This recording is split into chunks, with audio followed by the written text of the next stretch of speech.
So we move on. Inferior goods. Why do we call them inferior goods? We call them inferior goods because we start thinking about buying them as soon as our level of income drops. Goods that we think, or goods that come to our mind when the income level drops, are called inferior goods. Do we understand inferior goods? On the other way, there are goods that we start buying, or we stop buying when our income level increases. So two things happens when it comes to inferior goods. We start buying them when our level of income drops, or we stop buying them when our income level increases. Do you get the two situations here?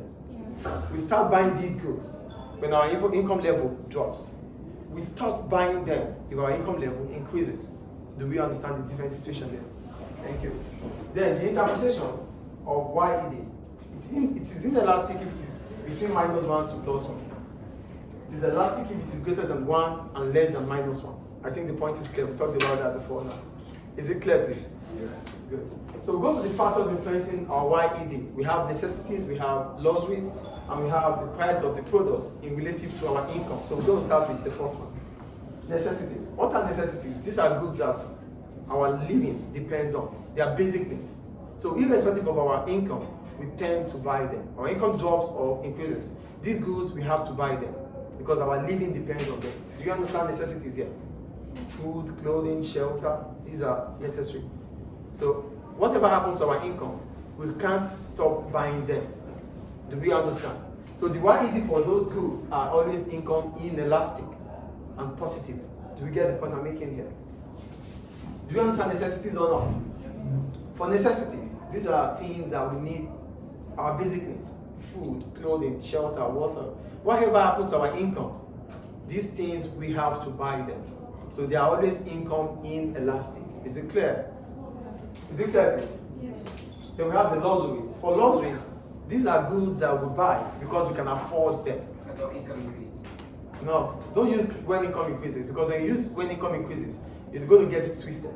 So say goods that we buy when we can afford them. They are luxury. So it's not about when your income increases. Your income might increase and it's still not part of what you can afford. You get the point here? Your income might increase and still you cannot afford to go to Bahamas. I might not be able to afford to go to Bahamas and my level of income has increased. So when you say these are goods that you buy when your income level increases, it doesn't really go in line with that luxury. Luxuries are goods that we buy when we can afford them. Is it clear, please? Yes. Is it clear? Yes. Do not write goods that we buy when our income level increases in exams for me for luxury. It's 0.